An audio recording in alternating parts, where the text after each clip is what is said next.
Alpha தியானம், alpha meditation, alpha மனது, தமிழில் ஆழ் மனது. இதை கிரியேட்டிவ் தியானம், சயின்டிஃபிக் தியானம், லாஜிக் தியானம், எப்படி வேணாலும் சொல்லலாம். ஆன்மீக தியானத்துக்கும் சயின்டிஃபிக் தியானத்துக்கும் வித்தியாசம் நேற்று நான் சொன்னேன் உங்களுக்கு. ஆன்மீக தியானத்தில் எல்லாத்தையுமே விட்டுட்டு கடவுள்கிட்ட போகிறது தான் ஆன்மீக தியானம். உலகத்தில் இருக்கிறதெல்லாம் அணைச்சிக்கிறது தான் சயின்டிஃபிக் தியானம். உலகத்தில் இருக்கிறதெல்லாம் அடையிறது உங்கள் விருப்பப்படி, வேணான்னா வேணாம், வேணும்னா வேணும். அது செய்கிறதுக்கு சில வழிமுறைகள், நியமங்கள் வகுத்து வச்சுருக்காங்க. அதைப்படி நீங்கள் பண்ணிங்கன்னா ஆட்டோமேட்டிக்காக நீங்கள் நினைச்சதை சாதிக்கலாம். அங்கே ஆன்மீகத்தில் சாதிக்கிறது, இங்கே விஞ்ஞான ரீதியாக நீங்கள் எதை நினைக்கிறீங்க அதை சாதிக்கலாம். இப்போ சாதாரணமாக ஒரு மனிதன் வாழ்க்கையில் முன்னேறணும்னா ஏதாவது ஒரு குறிக்கோள் தேவை. குறிக்கோள் இல்லாமல் எதையுமே அச்சீவ் பண்ண முடியாது. குறிக்கோள் இருந்தால் போகிறோமா? குறிக்கோள்னா எப்படி இருக்கணும்? உங்கள் குறிக்கோள் என்ன? 14-10 கோடி பேர்த்துக்கு வேலை வாய்ப்பு வைப்பேன். 14-10 கோடி 10 கோடி 14 வருஷத்தில். 14 வருஷத்தில். ஆமாம்.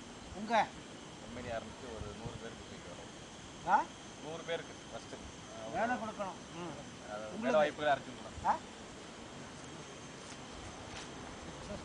பிஸ்னஸ் பண்ணணும். உங்களது நல்லா படிக்கணும். உங்களது சந்தோஷமாக இருக்கும். அப்புறமா நல்லா படிக்கணும். உங்களது ஹெல்ப் பண்ணணும். உங்களுக்கு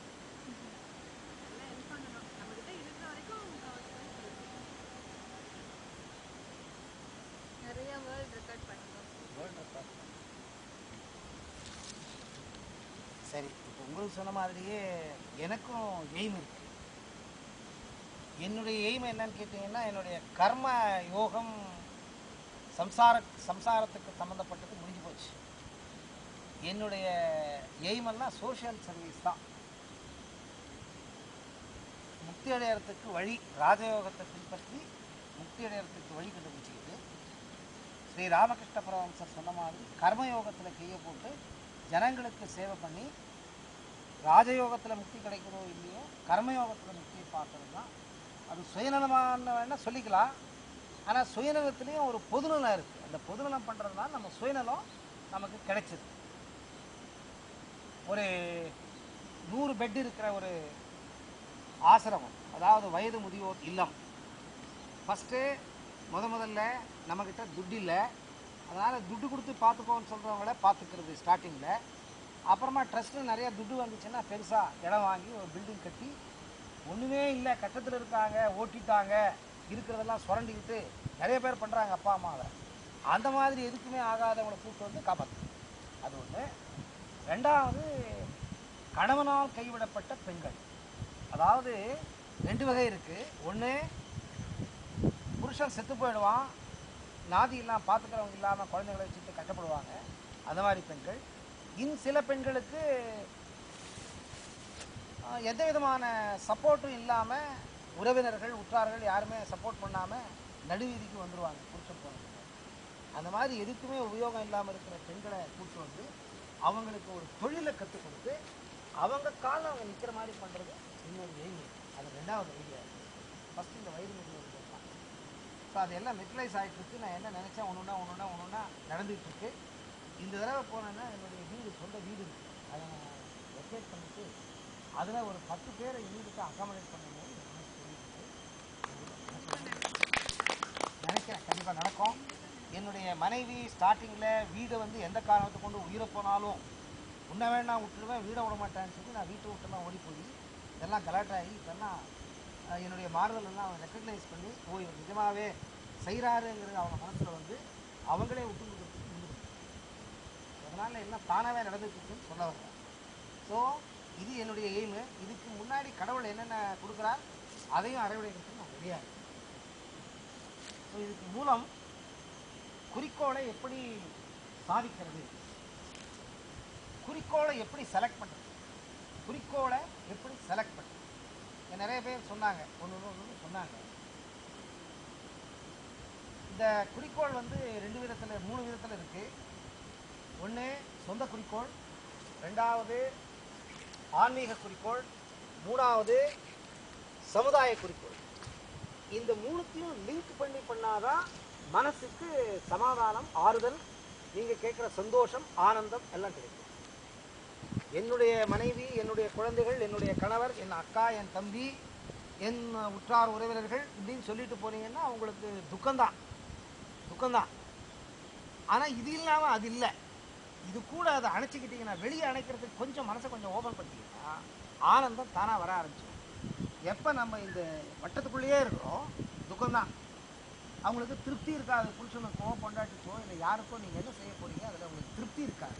அதே வெளியாளுக்கு நீங்கள் கொஞ்சம் பண்ணுங்கள் திருப்தி கிடைக்கும். ஏன்னா நீங்கள் எதிர்பார்க்காம பண்ணுறது அவங்களுக்கு போய் சேர்றது, அவங்க ஆனந்தம் உங்களுக்கு நிறையா தெரியும். இங்கே எல்லாமே எதிர்பார்ப்பு, பொண்டாட்டி புருஷன்கிட்ட எதிர்பார்ப்பு, புருஷன் பொண்டாட்டிக்கிட்ட எதிர்பார்ப்பு. இந்த எதிர்பார்ப்பு இருக்கிற இடத்துல கண்டிப்பாக ஃபெயிலியர் தான் ஆகும். அதனால் உங்கள் குறிக்கோள் எப்போவுமே 3ஆக இருக்கும். பர்சனல் குறிக்கோள், சமுதாய குறிக்கோள், ஆன்மீக குறிக்கோள்.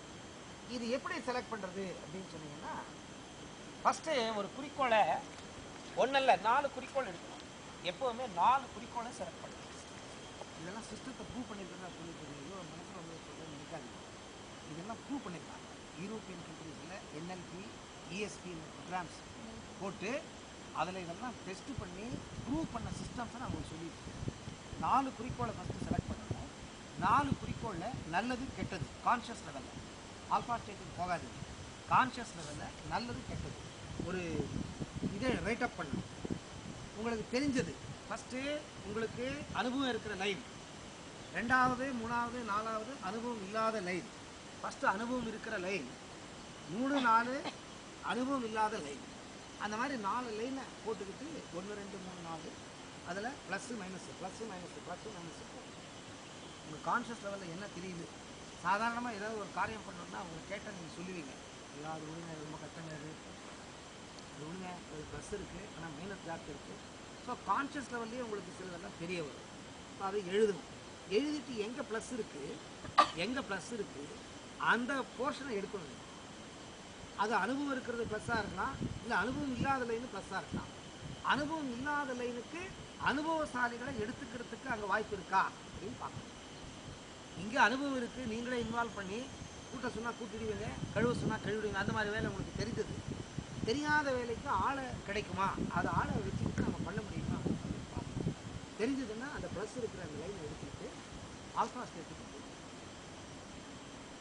ஆல்ஃபா ஸ்டேட்டுக்கு போகிறதுக்கு முன்னாடி குறிக்கோள் அடையிறது எப்படி, குறிக்கோள் ஃபிக்ஸ் பண்ணுறது அப்புறமா சொல்லி கொடுக்குறேன். குறிக்கோளை அடையிறதுக்கு தேவையான குவாலிஃபிகேஷன் என்ன? பேசிக்கு ஃபஸ்ட்டு ஒரு குறிக்கோளை செலக்ட் பண்ண உடனே ஆசை வரணும். ஆமாவா? அது மேலே ஆசை வளர்க்கணும். கல்யாணம் பண்ணிக்கணும்னு ஆசை இருந்தால் தான் கல்யாணம் பண்ணிக்கிறதுக்கு முன்னே போவோம். அந்த கல்யாணமே ஒரு வெறுப்பாக நினச்சிட்டா கண்டிப்பாக கல்யாணத்துக்கு மனசு வராது. அந்த மாதிரி நீங்கள் விரும்பணும். நீங்கள் என்னத்தை செய்யணும்னு நினைக்கிறீங்க அது மேலே உங்களுக்கு ஆசை வரணும். டிசையர் அப்படின்னு சொல்லி அந்த ஆசை எப்படி இருக்கணும்? சாதாரண ஆசையாக இருந்தால் போருமா? போராது. அந்த ஆசை நெருப்பு மாதிரி எரியணும். நெருப்பு எப்பவுமே எரிஞ்சிட்டு இருக்கு பார்த்தீங்கன்னா, அந்த மாதிரி உள்ள அப்படி கொதிக்கணும், அப்படி குதிக்கணும் ஆசை. நாடி நரம்புகள் ஒன்று அணு அணு குதிக்கணும் ஆசைக்கு அடையிறது. இந்த burning desire. First you should have an aim. The aim should have a desire. The desire should have a burning desire. உள்ள அப்படி கொதிச்சு வரணும், எரிமலை மாதிரி. அந்த மாதிரி இருக்கணும் ஆசை. அந்த மாதிரி எரிமலை மாதிரி ஆசை இருந்துட்டா போருமா? என்ன பண்ணுவோம்? ஆசையை அடையிறதுக்கு என்ன பண்ணோம்? எஃபர்ட் போடுறோம். எஃபர்ட் எல்லாரும் தான் போடுறோம். குறிக்கோள் அடைய முடியலையே. 10 வருஷம் ஒன்று பண்ணணும் நான் யோசனை பண்ணிட்டு தான் இருக்கேன், என்னால் முடியலையே. தாமஸ் ஆல்வா எடிசன் யாரு? என்ன பண்ணாரு? நிறைய கண்டுபிடிச்சார். தாமஸ் ஆல்வா எடிசன் ரொம்ப கண்டுபிடிச்சார். ரைட் பிரதர்ஸ் யாரு? Abraham Lincoln. நீங்கள் நான் ஒன்று அதுதான் விஞ்ஞானமய கோஷம் அப்படின்னு வந்து இல்லையா, அங்கே இது பண்ணணும். நிறைய புக்குங்களெல்லாம் வாங்கி படிக்காது. சாதனையாளர்கள் யார் யார் பட்டியல், அவங்க சாதனை நம்மளால் பண்ண முடியுமோ இல்லையோ, சாதனையாளர்கள் புக்கை வாங்கி படிச்சிங்கன்னா ஒரு இன்ஸ்பைரேஷன் உங்களுக்கு தெரியாமையே. ராமகிருஷ்ண பரமஹம்சர் கதையை படிங்க. சுவாமி விவேகானந்தருக்கு 10 வால்யூம் இருக்குது. ஞானதீபம்னு தமிழில் உண்டு. யூடியூப்பில் ஒரு அது புத்தகத்தை திறந்து வச்சிங்கன்னா தூக்கம் வராது. வரைக்கும் ஞானதீபம்னு 10 சீரீஸ் இருக்குது. அது எங்கள் ஊரில் ரொம்ப விலை கூட இருக்குது. இந்தியாவில் 450 ரூபா 500 ரூபா தான். அது இங்கே வந்து 100 வெள்ளி ஒரு வாங்கினார், 170 வெள்ளி கொடுத்து வாங்கினார். அது இந்தியாவில் நீங்கள் யாருக்கா சொன்னீங்கன்னா அங்கிருந்து கம்மி விலையில் நீங்கள் வாங்கிட்டு போகலாம். அருமையான புத்தகம் வாங்கி படிங்க. விவேகானந்தருடைய ஒவ்வொரு எழுத்தும் அப்படியே இங்கே உடம்புல இருக்கிற மயிரெலாம் அப்படியே எந்திரிச்சு வைக்கும். ஒரு பேசுகிற பேச்சுக்கள் ஒன்றுமே உங்களை எந்திரிச்சு ஓட வைக்கும். அந்த மாதிரி பேச்சு விவேகானந்தர் புக்கை படித்து சக்ஸஸ் ஆகாதவனே இல்லை. சன்னியாசிங்கள்லேயே கிரியேட்டிவ் சன்னியாசி யாருன்னா அவர் தான். மற்ற சன்னியாசிங்கெல்லாம் மேலே உட்காந்துக்கிட்டு என்னது தியானம் பண்ணிக்கிட்டு அவங்க சொந்தத்துக்கு முக்தி அடைகிறதுக்கு வழி பார்த்தாங்களே தவிர உலக மக்கள் இம்ப்ரூவ் ஆகணும்னு எந்த சன்னியாசியும் நினைக்கல. இவரை தவிர இவர் தான் உலக மக்களுக்காக அழுதார்.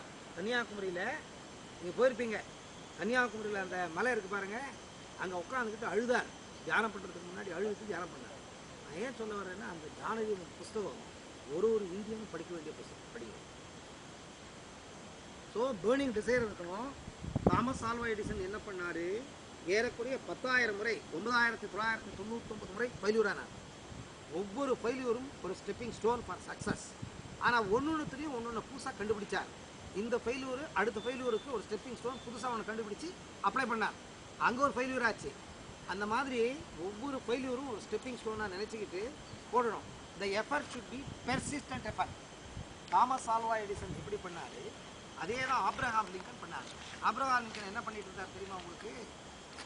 செருப்பு தைச்சிக்கிட்டு இருந்தார். இந்த விளக்கு கீழே, இந்த மாதிரி விளக்கு கீழே மார்க்கெட் ஏரியாவில் உட்காந்துட்டு பாலிஷ் செருப்பு தைப்பார். செருப்பு தைக்கிற ஆள் சின்ன வயசுலேயே, இந்த மாதிரி சின்ன வயசில் நீ என்ன சரி இந்த மாதிரி பாலிஷ் போட்டு உட்காந்துருக்கு எவ்வளோ நாள் பண்ணுவேன்னு கேட்டால், நான் அமெரிக்காவுக்கு பிரசிடென்ட் ஆனேன்னு சொல்லுவார். சின்ன வயசில் அவர் வளர்ந்து வளர்ந்து வளர்ந்து வளர்ந்து அது ரத்தத்தில் அப்படியே ஊறி போச்சு. அவர் பிரசிடென்ட் ஆகணும். 6 முறை எலெக்ஷனை கண்டெஸ்ட் பண்ணி தோற்று போயிட்டார். தான் என்ன சம்பாத்தியம் பண்ணி வச்சுருந்தார் எல்லாத்தையுமே இழந்து பாப்பர். ஒரு பைசா எனக்கு தெரியல.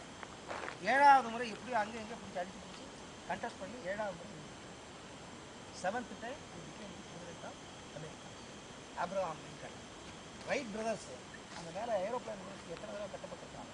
ஸோ உங்கள் எஃபர்ட் எப்போவுமே முயற்சி அல்ல, விடாமுயற்சி அது இருந்தால் தான் உங்கள் குறிக்கோளை நீங்கள் அடைய முடியும். அதாவது என்னையே எடுத்துக்கோங்க. அதாவது இந்த காரியத்தை செய்யறதுக்காக எனக்கு இன்னுமே நிறைய தடைகள் இருக்குது. அந்த தடை இருந்தால் கூட என் மனசில் இருக்கிற அந்த எண்ணங்கள் அது சாகாது. அந்த எண்ணங்கள் ரொம்ப திடமாக இருந்து எஃபர்ட்டை விடாமல் திருப்பி போட்டிங்கன்னா கல்லும் கனியாகும். எஃபர்ட்னால எதை ஒன்றாலும் சாதிக்கலாம்னு சொல்ல வரேன். எஃபர்ட் பெர்சிஸ்டன்ட் எஃபர்ட் இருந்தால் போதுமா? ரன்னிங் ரேஸில் சாம்பியன் ஆகணும்னு உங்கள் மனசில் இருக்குது. எஃபர்ட்டு போடுறீங்க, தினமும் ஓடுறீங்க. 5 கிலோமீட்டர் 6 கிலோமீட்டர்.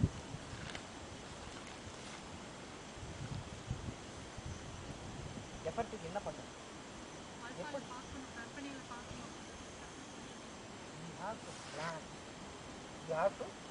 பிளான் எல்லாருமே தான் பிளான் பண்ணுறோம். கார் வாங்கணும்.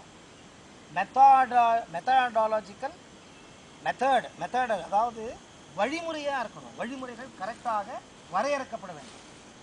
பிளான் சக்ஸஸ் பண்ணுறதுக்கு வழிமுறைகள் வரையறுக்கப்பட வேண்டும். பிளான் அதாவது எய்ம் வந்து ஒரு பர்மனன்ட் எய்ம் ஒன்று இருக்கும், ஒரு முழுமையான கோல் அதை அடையிறதுக்கு இருக்கும். அதை தான் இப்போ நான் பண்ணிகிட்ருக்கேன். முழுமையான கோல் அதை அடையிறதுக்கு டெம்பரவரி கோல். சிங்கப்பூருக்கு வந்திருக்கேன், மலேசியாவுக்கு போயிட்டுருக்கேன், ஸ்ரீலங்காவுக்கு போவேன், ஃப்ரான்ஸுக்கு போவேன். ஏன் போயிட்டுருக்கேன்னு சொல்லுங்கள்.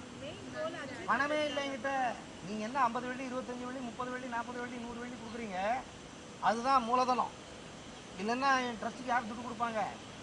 என் ட்ரஸ்ட்டு நான் பண்ணணுன்னாலே துட்டு வேணும். துட்டு இருந்தால் முடியாது. பணம் தான். பணம் இல்லாமல் எதையுமே சாதிக்க முடியாது. சிறுதுளி பெருவெள்ளங்கிற கான்செப்டை வச்சுக்கிட்டு நான் போயிட்டுருக்கேன். எனக்கு துட்டு இன்றைக்கி வருதோ நாளைக்கு வருதோ தெரியாது. என் பிளான் இப்போ என் வீடு எனக்கு மூலதனமாக தான், வேறு எதுவுமே இல்லை. நான் சொந்தமாக சம்பாதிச்சு வச்ச வீடு இருக்குது. அதை வச்சு நான் ஒரு 10 பேருக்கு இடத்த கொடுக்க போகிறேன். அந்த 10 பேரை 25 பேராக கன்வெர்ட் பண்ணணும்னா துட்டு வேணும். அந்த துட்டு தான் இப்போ நான் சம்பாதிச்சிட்டு இருக்கேன். நான் என்ன பண்ணிருக்கேன், இந்த துட்டு தான் கொண்டு போய் ட்ரஸ்ட் அக்கௌண்ட்டில் விழுந்துருவேன். நெசசிட்டி என்ன இருக்குது, அதுக்கு தான் செலவு. மிச்சம்லாம் அப்படியே தான் இருக்கும். அங்கே அது ஒரு அமௌண்ட்டு சேர்ந்த பின்னாடி அதுக்கு ஒரு வழி வச்சுருக்கேன், அது பண்ணுவேன். ஸோ பிளான் பண்ணணும். பிளான் கரெக்டாக மெத்தடாக இருக்கும். மெத்தடாலஜிக்கல் பிளானிங், வரையறுக்கப்பட்ட நெறிமுறைகள் வச்சுக்கிட்டு அந்த நெறிமுறையில் போனீங்கன்னா கண்டிப்பாக சக்ஸஸ் ஆகும். ஸோ பிளான் பண்ணிட்டீங்க. பேர்னிங் டிசைர் ஆச்சு, எய்ம் ஆச்சு, பேர்னிங் டிசைர் ஆச்சு,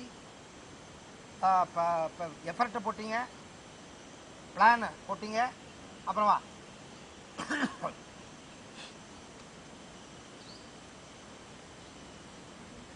காத்தால 7 மணிக்கு ஆஃபீஸுக்கு போகிறேன். ராத்திரி 9:30 மணிக்கு தான் வருவேன். எனக்கு டைமே இல்லை.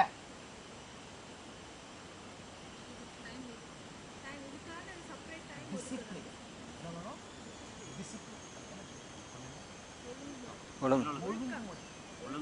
ஒழுங்குமுறை. ஒழுக்கம் எங்கேருந்து ஒழுக்கம் வருது? ஃபஸ்ட்டு நாம ஒழுக்கமாக இருக்கணும். சிகரெட் அடிக்கிறது, பீடி அடிக்கிறது, தண்ணி அடிக்கிறது, வேண்டாத உலகத்தில் என்னென்ன லக்ஸுரின்னு படைச்சிருக்கான் கடவுள் எல்லாத்தையுமே போய் பார்த்து நீங்கள் என்ன எய்மை அச்சீவ் பண்ணணும்னு சம்பாரித்து வச்சுருக்கிற காசெல்லாம் கொண்டு போய் அங்கே கொட்டினீங்கன்னா இது எப்படி வளரும்? இது? ஸோ ஒழுக்கம் ஃபஸ்ட்டு சிம்பிளிசிட்டியை கற்றுக்கணும். சிம்பிளாக வாழறது கற்றுக்கிட்டிங்கன்னா ஒழுக்கம் தானாகவே வந்துடும். சிம்பிளாக இருக்கணும், அதிகமாக எதுக்கும் ஆசைப்படக்கூடாது. வாழறதுக்கு தேவையானதுக்கு ஆசைப்படணுமே தவிர அதிகமான ஆசையை குறைச்சிக்கிட்டா தான் கோலை ரீச் பண்ண முடியும். இப்போ நாமளே பாருங்கள், ஒரு வீடு வாங்குகிறோம். எவ்வளோ கஷ்டம் ஒரு வீடு வாங்குறதுன்னா, அது எத்தனை ஆயிரம் வெள்ளியோ எத்தனை லட்சம் வெள்ளியோ போட்டு வாங்கிடுறோம். இஷ்டம் வந்தபடி செலவு பண்ணிக்கிட்டு வாழ்க்கை நடத்துகிறதுனா முடியுமா?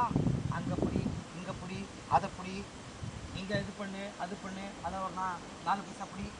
இந்த மாதிரிலாம் நீங்கள் டிசிப்ளினாக வாழ்ந்தாங்க அங்கே ஒரு அமௌண்ட்டை சேர்த்து கொண்டு போய் கொடுக்கலாம். இல்லைங்க நான் லக்ஸரியாக இருப்பேன், என்ஜாய் பண்ணுவேன், கடை கட்டிட்டு இருக்கிற வீடு விட்டுட்டு போயிருந்தான். அது ஒரு குறிக்கோள் இல்லையா? சொந்த வீடு வேணுங்கிறது. அதுக்காக நீங்கள் கஷ்டப்படணும். டிசிப்ளினாக இருந்தாலும் அதை ரீச் பண்ணணும். டிசிப்ளின் ஆச்சு. டிசிப்ளின் அப்புறமா புரியல. ஆமாம்,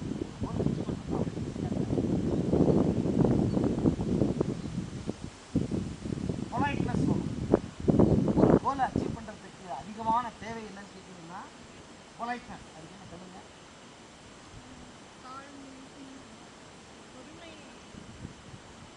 பொறுமைங்கிறது பேஷன்ஸ். பொலைட்னஸ்ங்கிறது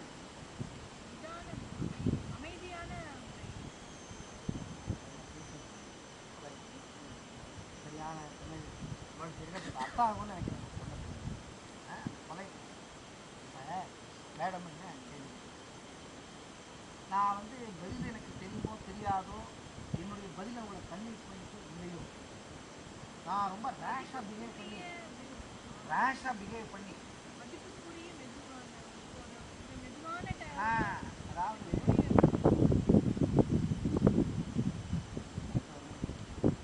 அந்த பொலைட்னஸ் இருந்தாலும் ஜனங்க நம்ம விரும்புவோம். அந்த பொலைட்னஸ் இருந்தாலும் ஜனங்க நம்ம பக்கத்தில் வருவாங்க. ஜனம் இல்லாமல் எதுவுமே சாதிக்கணும். சாதனைப்படுறதுக்கு ஜனம் தான். ஒண்டியாக எந்த குறிக்கோளையும் சாதிக்கணும். நீங்கள் ஆர்கானிக் மெட்டீரியலை போட்டு நீங்கள் ஆர்கானிக் விவசாயம் பண்ணுறீங்க. நீங்கள் ஊரில் ஆளுங்க சண்டை போட்டாங்க. அவங்க அங்கே வெள்ளாயம் இல்லாமல் ஒற்றுமை இல்லாமல் உங்களுக்கு சப்போர்ட் பண்ணாமல் இருந்தால் நீங்கள் அவங்கக்கிட்ட அத்தாரிட்டியாக பிஹேவ் பண்ணுவீங்க. 2 மாதத்துக்கு காலி பண்ணிட்டு போயிடுவாங்க. அங்கே எல்லாம் போட்டிருப்பான், பயிர் வளர்ந்துட்டு இருக்கோம். 2 மாதத்தில் நீங்கள் பண்ண கலண்டாக போயிடுவாங்க. புதுசாக வரணும் எனக்கு தெரியாது. எப்படி நீங்கள் பண்ணுவீங்க? ஸோ இந்த எந்த நீங்கள் குறிக்கோளை நீங்கள் ரீச் பண்ணணும்னு நினைக்கிறீங்க, அதை ரீச் பண்ணுறதுக்கு பொலைட்னஸ் வேணும், பேஷன்ஸ். அவங்க சொன்னது பேஷன்ஸ், அமைதி. ரொம்ப அவசரப்படக்கூடாது.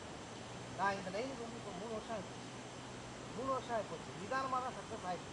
ஆனால் it is going towards the success. எடுத்துலேயே எல்லாத்தையுமே நான் அடையிறேன், எல்லாமே எனக்கு வேணும் அப்படின்னு நீங்கள் ட்ரை பண்ண போனீங்கன்னா முடியாது. ஏன்னா ஃபெயிலியூர்னு ஒரு தடவை பார்த்துட்டிங்கன்னா மனசு நொந்து போயிடும். ஃபெயிலியூர் ஆகாத மாதிரி நிதானமாக சமாதானமாக உங்கள் மனசுக்கு வலி கொடுக்காம நிதானமாக போகணும். நிதானமாக போனீங்கன்னா ஃபெயில்யூர் ஆகாது. அவசரப்பட்டீங்கன்னா ஃபெயில்யூர் ஆகும். அவசரப்படக்கூடாது. பேஷன்ஸ் வேணும், பொலைட்னஸ் வேணும், ஒபீடியன்ஸ் வேணும். நீங்கள் லீடர் ஆகணும்னா ஃபர்ஸ்ட் ஒபீடியண்ட்டாக இருக்கும். தன்னடக்கம் இருக்கும். ஒபீடியண்ட்டாக இருக்கும். ஒபீடியண்ட்டாக இருந்தாங்கன்னா ஒருத்தர் கற்றுக்கிட்டாங்கன்னா இம்ப்ளிமெண்ட் பண்ண முடியும். ஒன்றுமே தெரியாமல் எல்லா விஷயத்தையும் நான் பண்ணுறேன்னு சொல்லி நீங்கள் போனீங்கன்னா, தெரியாத விஷயத்துக்கு நீங்கள் கையை போட்டீங்கன்னா ஃபெயில்யூர் ஆகிடும். அதை தெரிஞ்சுக்கிறதுக்கு மற்றவங்களுக்கு நம்ம ஒபீடியண்ட்டாக இருக்கும். எப்படி இப்போ பாடம் கேட்கறதுக்கு ஒபீடியண்ட்டாக இங்கே வாங்கன்னு சொன்ன உடனே வந்துட்டீங்க, அந்த மாதிரி ஒவ்வொரு காரியத்திலையும் ஒருத்தருக்கு பண்ணணும்னா நிதானம், இந்த பொலைட்னஸ், ஒபீடியன்ஸு இதெல்லாம் இருந்தால் தான் அவங்க சக்ஸஸ் ஆகலாம். இது இருந்தால் போதுமா?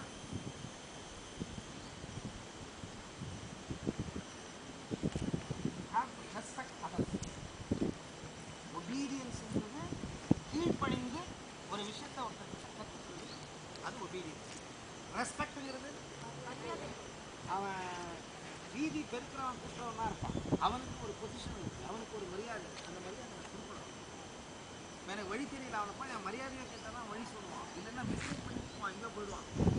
நேற்று அப்படி தான் ஆகிப்போச்சு எனக்கு. அவன் எம்ஆர்டியில் வாங்கன்னு ஒருத்தர் சொன்னார். இன்னொரு இடத்துல சத்தியில் ஒருத்தர் கேட்டேன், இங்கே போங்க ஒரு 5 நிமிஷம் இல்லை வந்துடுவோம்னா. நான் வரேன் வந்துட்டு நேரம் கூட 3/4 மணி நேரம் நடந்துருக்கோம். வெயில் டிஸ்கேட் பண்ணி விட்டுருவாங்க. நான் கேட்டு இந்த மாதிரி தூரம் பண்ணால் என்ன ஆகும்? So obedience is very very important. Patience ரொம்ப இம்பார்ட்டன்ட்டு. ரெஸ்பெக்ட், மற்றவங்களை மதிக்க கற்றுக்கணும். மற்றவங்களை மதிக்க கற்றுக்கிட்டாங்கன்னா உங்களுக்கு வேலை காட்டினா சக்ஸஸ் ஆகும். அது இருந்தால் போருமா? எல்லாம் நானே சொல்லிட்டு இருக்கேன், உங்களுக்கு தெரிஞ்சது சொல்ல மாட்டேங்கிறீங்க. குறிக்கோளெல்லாம் அனுபவத்தை அடையிறதுக்காக தான் இதெல்லாம். Obedience, பேஷன்ஸு, respect. அனுபவம் தானாக வராது. ஒருத்தர்கிட்ட அடிப்படைஞ்சு இருக்கணும். கர்ணன் எப்படி துரோணாச்சாரியார்கிட்ட போய் எல்லாத்தையும் கற்றுக்கிட்டான். அதுதான், அதுக்கு தான் பேர்னிங் டிசைர் இருக்கும். எப்போ உங்களுக்கு பேர்னிங் டிசைர் வந்துடுது, நீங்கள் பசுமை புரட்சின்னு புத்தகம் வாங்கினீங்க. எப்படி வாங்கினீங்க? தேடி பிடிச்சி ஜோஹூர்லேருந்து வரவழைச்சிங்க.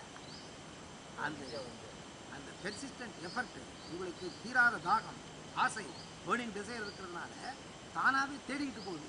அது இருக்கிற இடத்துக்கு நாமளாக போக ஆரம்பிச்சோம், அதே நமக்கு தேடிட்டு வந்துடும். அந்த ஆசையை பெருக்கிக்கணும். நீங்கள் பெருக்கிங்கன்னா அந்த அனுபவம் தானாக கிடைக்கும். அனுபவத்துக்கு மூலமே ஆசை. ஆசை இருந்ததுன்னா தானாகவே அனுபவத்தை தேடி போய் அனுபவம் அடைஞ்சிடலாம். கண்டிப்பாக கிடைக்கும். அப்புறமா அந்த பேஷன்ஸ் சொல்லுங்கள்.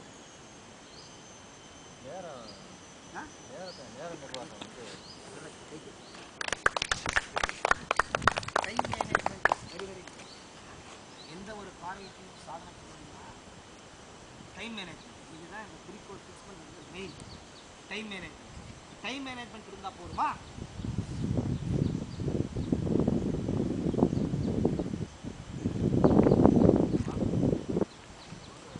ஒரு காரியத்தை சாதிக்கணும்னா பணம் வேணும். பட்ஜெட்.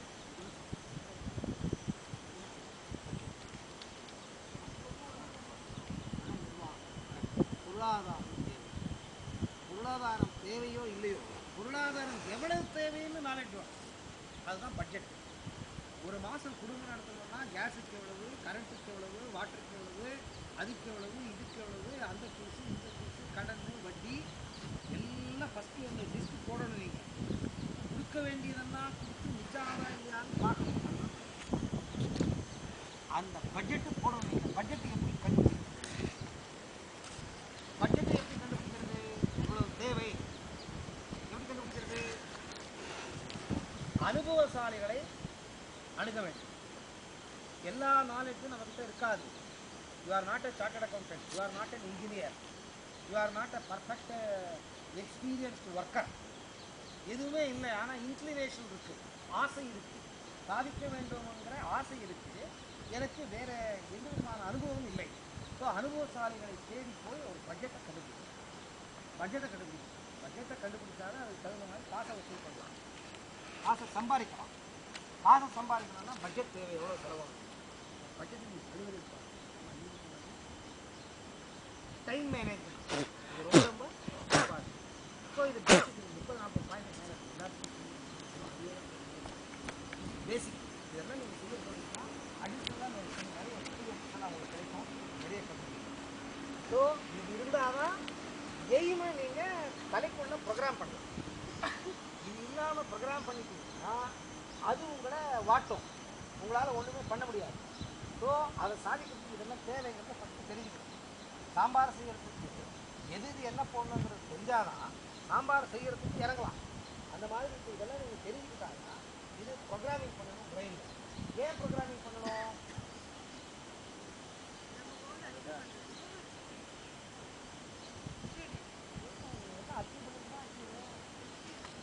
சம்சாரத்தில் ஒன்றுங்க ஒன்றுனா ஃபஸ்ட்டு ஒரு சேர் கூட இல்லை, ஒரு டேபிள் கூட இல்லை, கல்யாணம் புதுசில் நிலத்துல தான் உட்காந்துருக்கோம், காயை போட்டு போட்டாச்சு ஆழமாக இருந்தோம், எல்லாமே வாங்கியிருக்கீங்க.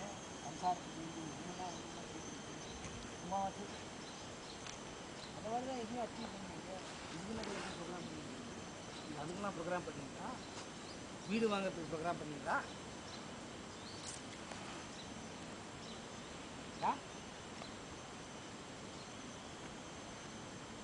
உங்களால் ஏன் இந்த அடிஷ்னல் கோலை அச்சீவ் பண்ண முடியாதுன்னா உங்கள் மைண்ட் செட் சம்சாரத்தில் போய் மாட்டிக்கிச்சு. உங்கள் மைண்ட் செட்டு குடும்ப வாழ்க்கையில் போய் மாட்டிக்கிச்சு. குடும்ப வாழ்க்கைக்கு சம்மந்தப்பட்டது தான் உங்களுக்கு தெரியாமல் பவுன்ஸ் ஆகி வந்துக்கிட்டு இருக்குமே தவிர அடிஷ்னல் கோலை போட்டிங்கன்னா அது ரீச் ஆகிறதுக்கு ரொம்ப கஷ்டம். கட் பண்ணி அடுத்த வீடியோ கட் பண்ணி